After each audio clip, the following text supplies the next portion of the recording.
let me tell you about Ethan, the boy that God is asking me to give up. And the boy that I think I need to give up and that I want to, but also am struggling to and don't really want to. I met him last August when I was a tour guide at Lower Antelope Canyon, which is a canyon, a slot canyon in northern Arizona where I'm from. It's so funny how you never know when you meet someone. Rarely, I feel like, in the moment that they're going to change your life as dramatically as they end up. I don't have, like, I don't know how many, if I have any of experiences where I'm like, oh my gosh, within the first second of meeting someone, I'm like, this person is it for me.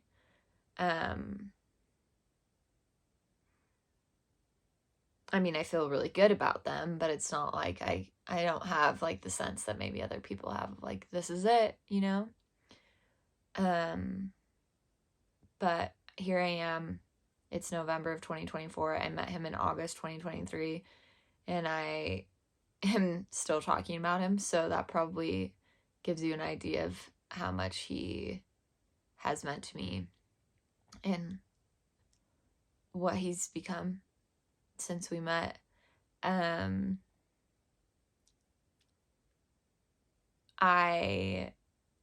We instantly hit it off as friends, and I remember trying to figure out if I thought he was cute or not, but I really loved his personality. He was super easy to talk to.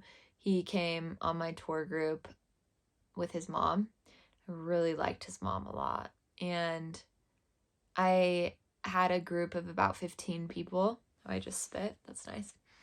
And so it wasn't just me and him and his mom. So I didn't talk to them a ton on tour like I did, but not as much until after the tour was over, after we went through the canyon. And I have some time after my tours to talk to my guests on the tour, and I didn't have a tour right after, so I ended up talking to Ethan and his mom, I think for like 30 or 45 minutes.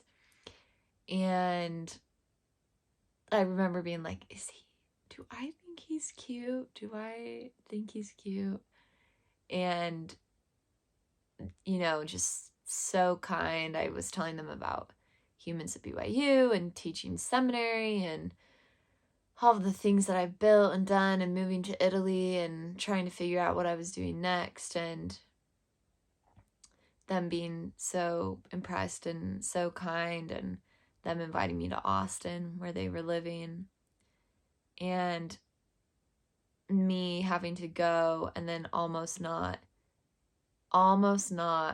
asking for his Instagram.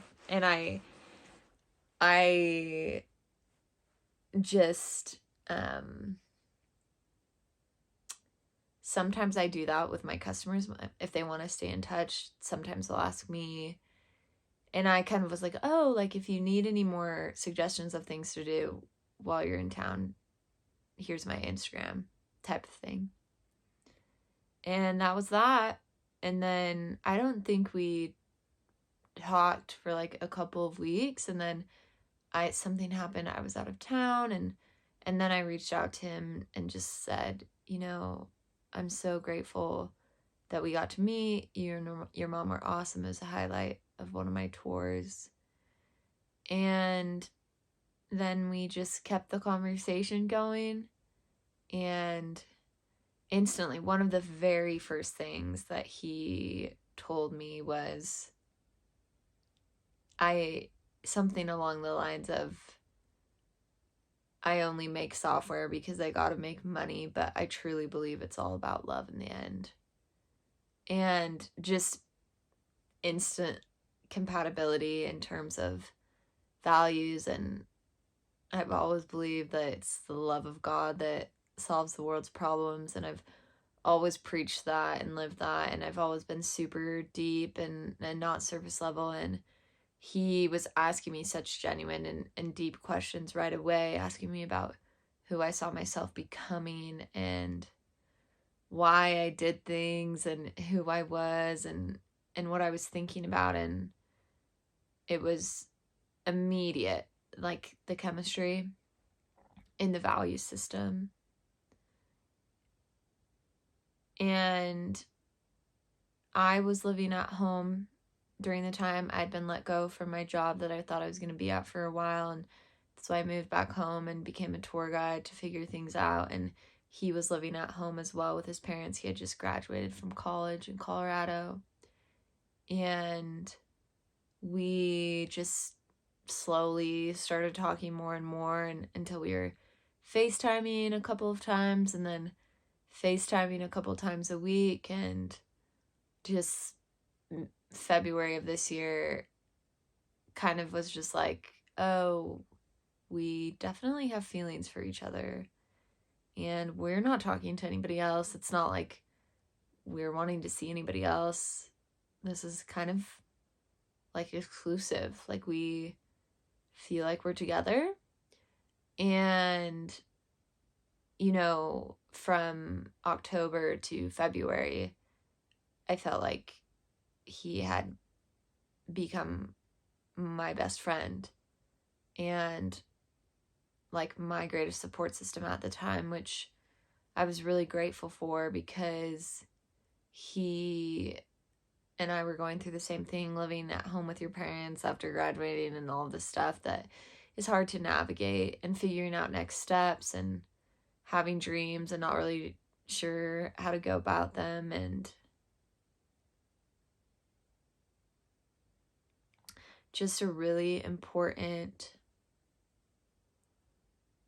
person, became a really important person. And I, you know, after getting let go from the job, I was being a seminary teacher and I got let go, and that was very devastating. It caused severe depression. I was severely depressed for the majority of last year and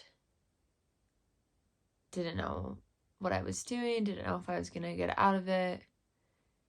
And he didn't care. He still thought I was the most amazing human ever and just brilliant. And he would tell me that all the time. And I couldn't believe it. I am a reformed golden child. I think formerly a golden child. I grew up the oldest of 5 and always did everything right, and, you know, was valedictorian, played volleyball, did ballet, did all these things, and really thrived at BYU as well, built, you know, an Instagram community that really changed people's lives, and had done all these things. And, you know, after graduating, moved to Italy and, you know, started going to therapy and working on myself. And so it was just phenomenal. And just, I couldn't believe how, even though when we were talking and dating, I was like at the lowest point I'd ever been and nothing to show for like any of my accomplishments. And he just kept showing up for me.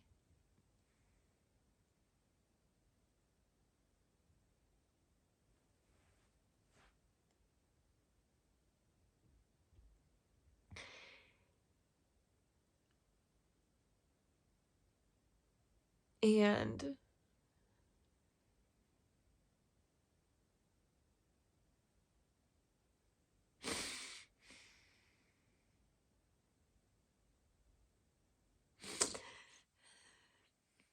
the perfectionist, people pleasing, oldest daughter, formerly golden child girly, couldn't believe that. because it was like, I have nothing to give you. Like, being depressed all the time is not, like, fashionable. I'm not making any money. I'm not creating anything.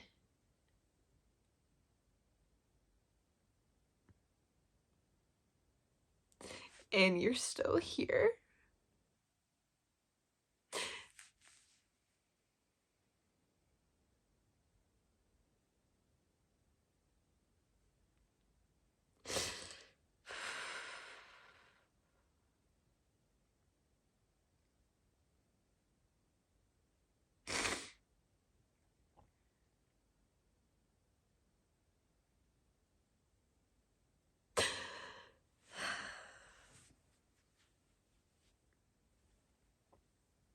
And he was like amazed by me and all of my thoughts, and